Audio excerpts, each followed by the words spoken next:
¿Qué tal? ¿Cómo les va, amigos de Iberoamérica al Día? Me da muchísimo gusto saludarlos. Les damos la bienvenida hoy que es martes 9 de octubre. Estamos muy felices de tener con ustedes toda la información de lo más relevante que sucede en Iberoamérica. Saludo con mucho gusto a Omar Cepeda. Omar, ¿cómo estás? Ana Cris, ¿cómo estás? Es un gusto saludarte a ti, por supuesto, a todos nuestros amigos y amigas de Iberoamérica, los 22 países de Europa, junto con los de América Latina, el Caribe. Un gusto estar esta tarde o noche, dependiendo del horario de cada quien. Pues es un gusto, iniciamos, acompáñanos.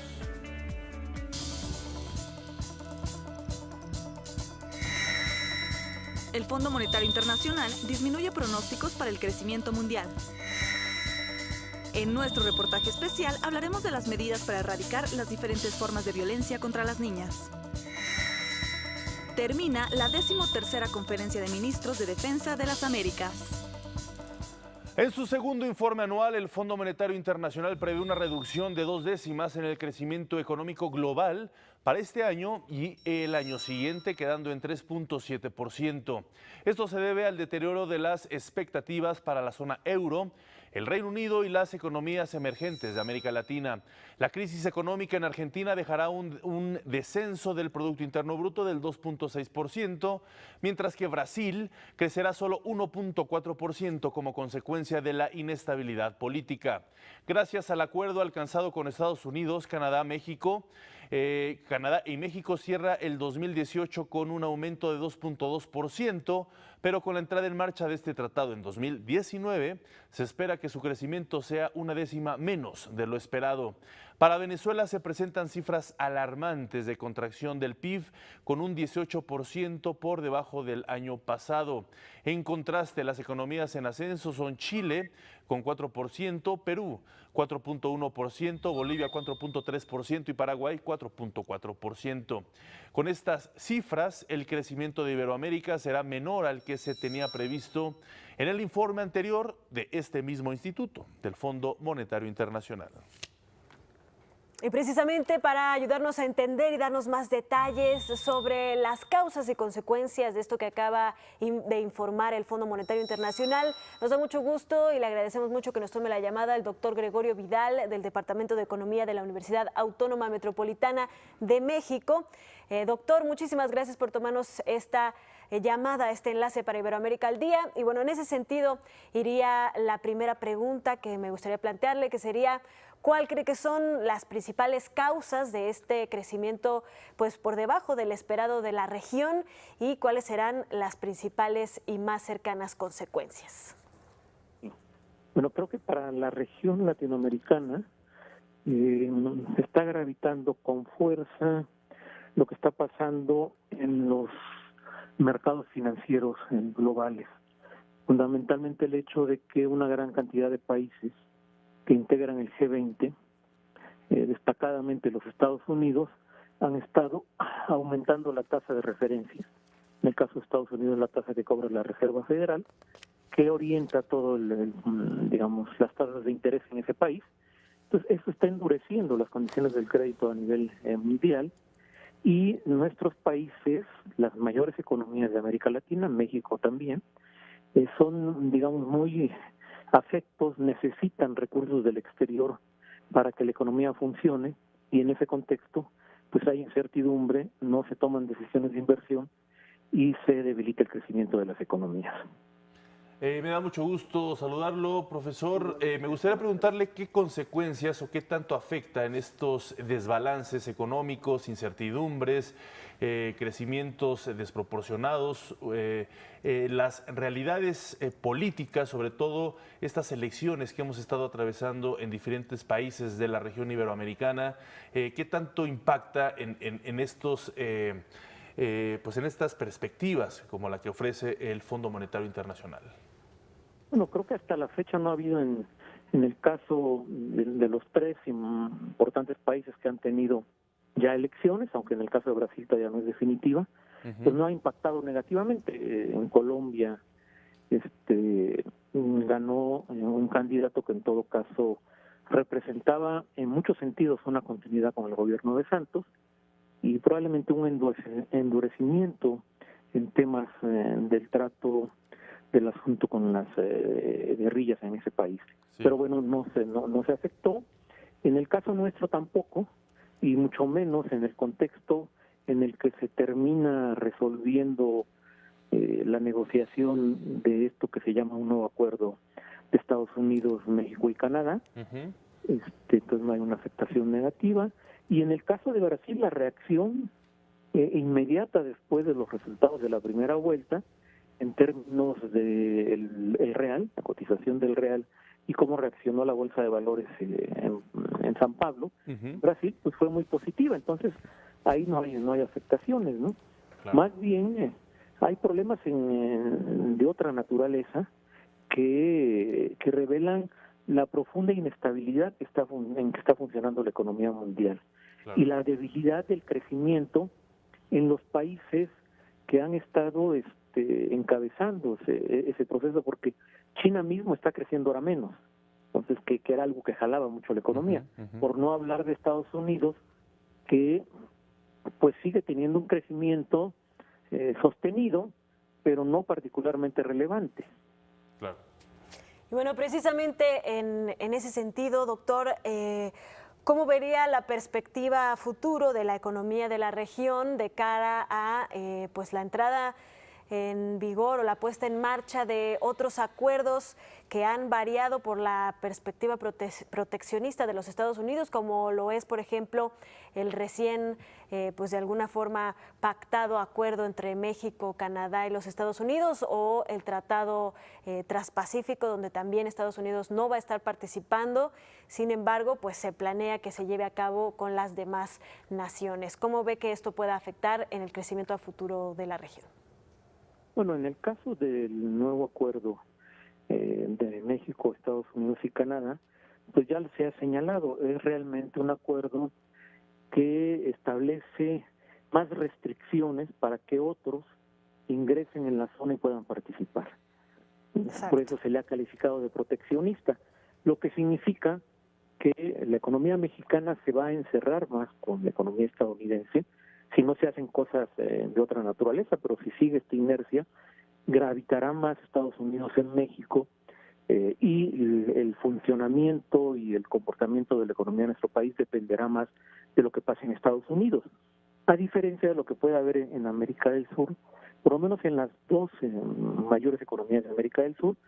Brasil sigue siendo una economía con relaciones diversas, tiene significación su relación con Europa, con China, y alguna con Estados Unidos. Entonces, esa diversidad le puede ayudar precisamente en un contexto en el que el gobierno estadounidense está tomando medidas yo le llamaría una administración profunda del comercio, o sea, esto que se llama proteccionismo, ¿no?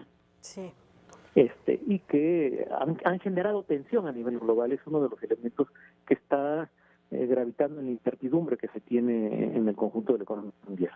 Finalmente, doctor, el papel de Venezuela supongo que tiene un impacto también negativo en la región, en el sentido de que se vive una severa crisis no es que no haya crecimiento, sino es un crecimiento preocupante hacia abajo en términos negativos del Producto Interno Bruto.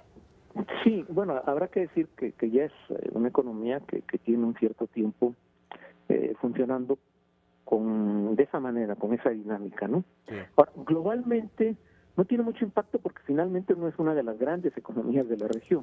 ¿Sí?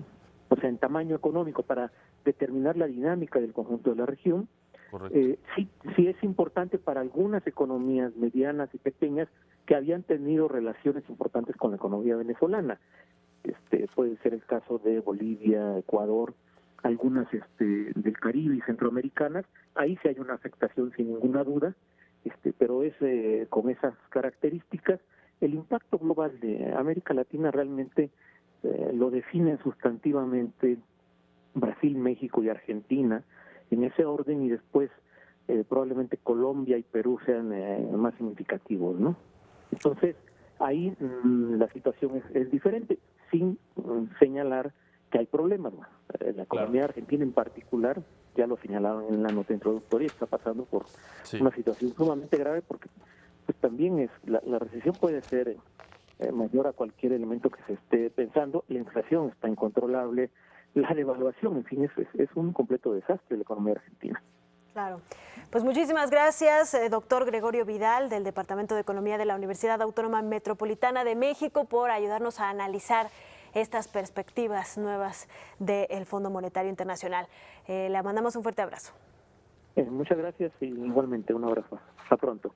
Hasta pronto. Muchísimas gracias. Vamos a otros asuntos. En el marco precisamente del Día Internacional de la Niña, les hemos venido presentando varios notas, varias información al respecto. Este día se conmemora el próximo 11 de octubre y creemos que es relevante tratar este tema por las circunstancias que enfrenta la niñez y en especial las niñas. Esta tarde les vamos a presentar dentro de esta serie de reportajes cómo les vamos a hablar sobre algunas medidas para poner fin precisamente al ciclo de la violencia en contra de las niñas.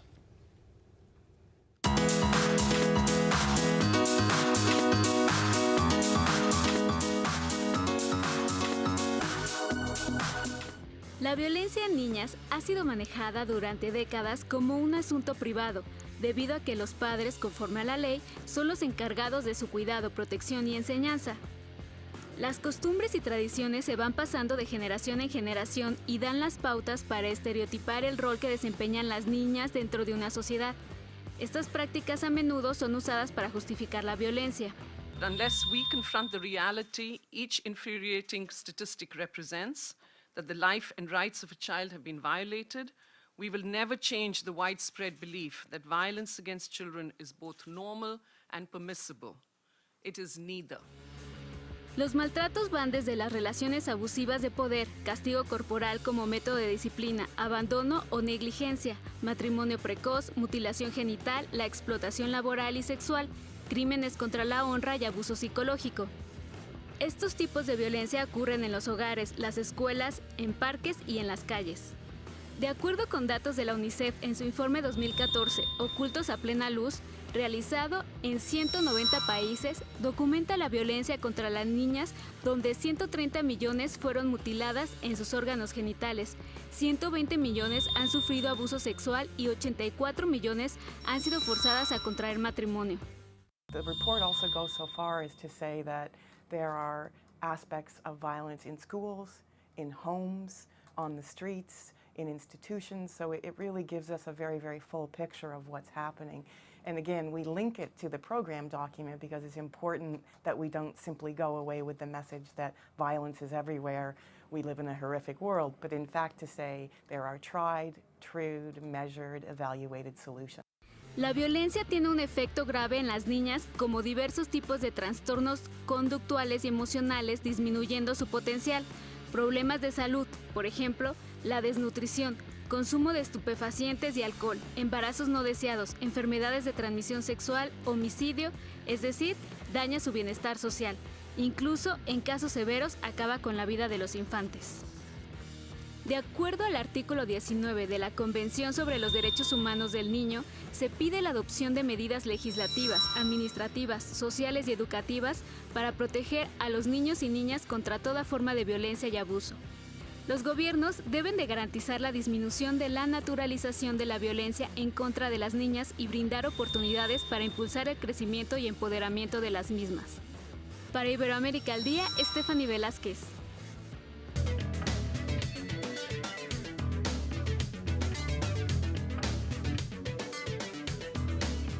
Gracias, Stephanie. Y en México se llevó a cabo la clausura de la 13ª Conferencia de Ministros de Defensa de las Américas. Durante este evento, el secretario de la Defensa de México destacó la importancia que este intercambio de experiencias tiene para las naciones. El intercambio de conocimientos y experiencias aquí expresados y comprometidos incrementa significativamente la colaboración e integración en el hemisferio. Por su parte, el presidente de México, Enrique Peña Nieto, destacó el trabajo conjunto de las Fuerzas Armadas y aseguró que serviría para consolidar una zona de paz, de seguridad y desarrollo sostenible para el hemisferio americano. Las Fuerzas Armadas de Defensa y Seguridad de las Américas son patrimonio de cada nación y emblema de nuestra identidad hemisférica. Con su participación, seguiremos construyendo un continente unido por las oportunidades de bienestar, prosperidad y desarrollo para todos. Entre los temas que se abordaron durante esta conferencia de ministros de defensa se encuentran el trabajo en políticas de cooperación de defensa, la asistencia humanitaria de emergencia, la incorporación de la perspectiva de género, la protección ambiental y la resiliencia climática. Precisamente para hablarnos de esta conferencia de ministros de defensa de las Américas, nos enlazamos hasta Cancún, donde se llevó este evento con el doctor Javier Oliva Posada, especialista en temas de seguridad. Doctor, muy buenas tardes, gracias por estar con nosotros en Iberoamérica al Día. Al contrario, Omar, muchas gracias. Saludos a Ann también y al auditorio, y muy contento de participar en Iberoamérica al Día. Gracias, el gusto es nuestro. Creo que es un tema relevante el que se celebró esta tarde ahí en Cancún. Me gustaría conocer desde su perspectiva, puesto que usted estuvo ahí, cuáles son los puntos centrales o los que usted destacaría, los relevantes que se tomaron en consideración esta tarde. Sí, mira, Omar, habría que plantear dos cosas. La primera, lo que fueron propiamente los trabajos de la dinámica de la 13ª Conferencia de Ministros de las Américas, y segundo, lo que implica para las Fuerzas Armadas Mexicanas en este momento contar con la presencia de primer nivel de todos los representantes, incluyendo a los ministros y jefes de departamento de Canadá y de Estados Unidos en México. Sí. Esto lamentablemente no se ha sabido lo suficiente, Omar, Ana, pero estuvo tanto el ministro de Defensa de Canadá como el jefe del Departamento de Defensa, el general James Mattis, con una delegación de primer nivel. Claro. Mi interpretación en ese sentido es que es un aval, un reconocimiento del conjunto de las Fuerzas Armadas a lo que sus colegas en México hacen en materia de apoyo a las tareas de seguridad pública y de defensa de la soberanía. Y por el otro lado, el enfoque fundamental de esta 13ª conferencia estuvo orientada a las labores de apoyo a la población y a la preservación de lo que se conoce como el medio ambiente ante los efectos climáticos. De tal manera que también en otra de las mesas, otro de los grupos que se les conoció ad hoc, que fueron 5, también se trató de la evolución de las tareas, Omar, de las Fuerzas Armadas. A mí me parece que en ocasiones en México creemos que nuestras Fuerzas Armadas son las únicas que se dedican a estas labores de apoyo a la seguridad pública. Y no solamente no es así, sino tampoco fueron las primeras. Es decir, es una tendencia a nivel continental, y que de alguna forma es una manera por demás en donde se proyectan a las Fuerzas Armadas que hablan por las actividades de sí mismas. Es un balance interesante el que podemos hacer de este evento, que es cada 2 años. La próxima conferencia, la 14ª, va a ser en Santiago de Chile, y lo importante, insisto, es la intensidad de los trabajos, el nivel de la concurrencia y los compromisos que se asumieron para los próximos años, Omar. Claro. Doctor, me da muchísimo gusto saludarlo. Yo quisiera preguntarle cuáles son los instrumentos de cooperación más importantes que ahorita, pues obviamente se tuvieron sobre la mesa en esta reunión. Por supuesto, tenemos, por ejemplo, el Triángulo Norte, toda la cuestión de los inmigrantes, en el caso, por supuesto, de Estados Unidos, México y Canadá, también muy fuertemente el asunto de los inmigrantes. ¿Qué otros instrumentos de cooperación usted destacaría y que se hayan puesto sobre la mesa en esta reunión? Bueno, todos los representantes de sus respectivos gobiernos participaron en la sesión del día de ayer, y hoy se leyó la declaración conjunta, misma que fue firmada personalmente y en público por cada uno de ellos. Hay que destacar, Ana, que también participaron organismos multilaterales como la Cruz Roja, la Junta Interamericana de Defensa, la Junta de Armadas de América también. Entonces se trató de un evento en donde lo que se están buscando es cómo encontrar los procedimientos de cooperación de las distintas Fuerzas Armadas, dependiendo obviamente de la región que estemos hablando del continente americano. Hay que decirlo, y esto se resaltó en varias de las intervenciones, que el continente americano es un continente libre de conflictos bélicos intensos, y que esto de alguna manera le permite tener una planificación más estructurada. Y la otra cosa que vale mucho la pena señalar, Ana, es el importante compromiso de las Fuerzas Armadas para con la situación y fortalecimiento de la democracia en nuestros países. Es decir, en algunas otras partes del mundo las Fuerzas Armadas podrían aparecer como un factor de poder propio, y sin embargo en las democracias del continente americano las Fuerzas Armadas en general y sobre todo en nuestro país son un baluarte y un referente y apoyo a la democracia. Y más ahora en este periodo de alternancia y de sucesión administrativa, es importante destacarlo, yo insisto, y recordar que esta conferencia es un aval, insisto, de los distintas Fuerzas Armadas, incluyendo todas las de América del Sur, a lo que hacen los soldados y marinos mexicanos por su país en condiciones pues muy difíciles. No fue de manera explícita el señalamiento a las actividades contra el crimen organizado, pero sí en materia de apoyo y colaboración a las labores de seguridad pública, Ana. Muy bien, Javier, pues interesante todo esto que se ha presentado ahí en Cancún. Sin duda alguna temas relevantes, porque sobre todo los temas de seguridad es fundamental, y la contribución de la paz es fundamental, la coordinación más allá de las fronteras. Por ello la coordinación de las distintas instituciones que conforman un Estado, es muy importante la coordinación y la cooperación, y para ello es importante este tipo de eventos, Javier. No, y sobre todo, miren, es muy importante señalar el muy notable desarrollo de la diplomacia militar mexicana en esta administración, porque se ha logrado un nivel de entendimiento hacia distintas partes del mundo, nuevas agregadurías de la Defensa Nacional, de la Secretaría de Marina Armada de México, y países que se seleccionan con un criterio geopolítico que me parece bien importante, y disculpen si me extiendo un poco, pero por ejemplo México va a abrir o ya abrió una agregaduría en Vietnam. Bueno, ¿y por qué Vietnam? Porque es la experiencia de un país con ciertos recursos, comparablemente hablando con la República Popular de China, pues desigual. Es decir, ¿cuál es la experiencia en términos geopolíticos que nosotros podemos aprender de una relación de esa naturaleza? Entonces, son decisiones que se toman desde, en este caso, la Secretaría de la Defensa Nacional, que el secretario general Cienfuegos tuvo la titularidad como presidente de la conferencia.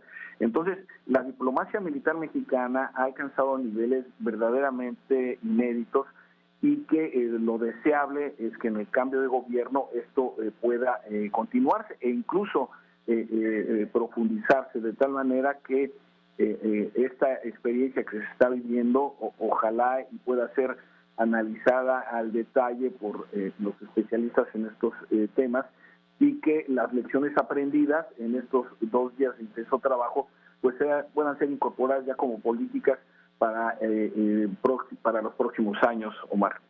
Muy bien, doctor Javier Oliva, le agradecemos mucho que haya estado con nosotros esta tarde en Iberoamérica al Día. Un fuerte abrazo. No, al contrario, muchas gracias. Buena tarde. Saludos.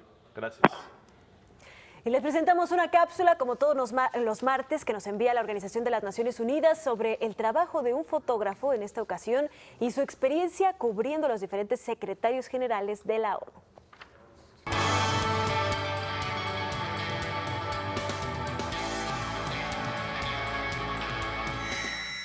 La Organización de las Naciones Unidas fue establecida para salvar a las generaciones futuras del horror de la guerra y garantizar los derechos humanos y la justicia para todos. Se decidió que un secretario general dirigiera la organización y ejerciera como el portavoz de los intereses de los pueblos del mundo, especialmente de los más pobres y vulnerables.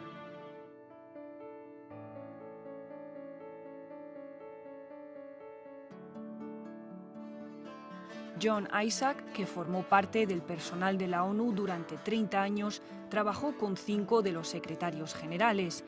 Era uno de sus principales fotógrafos. I started as a messenger when U Thant was the Secretary General, and I later became the chief of the photo unit.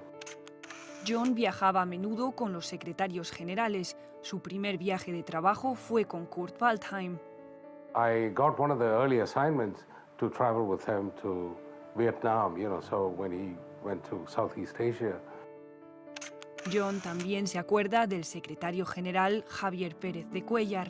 When Namibia got its independence and I was there, and Pérez de Cuellar specifically asked the security to go and find me so that he can introduce me to Nelson Mandela. So I'm very fond of him. I had already seen some horrible things in Sarajevo, and then I flew right into Rwanda. When I came back, after I filed my story, I had a nervous breakdown and I became this close to killing myself. So I'm not thrilled about talking about it. That was probably one of the most horrible experiences. It was like the last straw. The happiest moment I had in my life probably was in Namibia when it got its independence. And I was there on midnight. The whole world was watching, and the South African flag came down at 12 o'clock midnight, and the Namibian flag went up. Hasta aquí este espacio informativo iberoamericano. Gracias por acompañarnos. Nos vemos mañana con más temas, por supuesto, de relevancia. Antes de despedirnos, Ana Cris. Así es, los dejamos con música del cantautor boliviano David Lemaitre y esto que se titula Megalomanía. Que tenga un excelente día. Chao.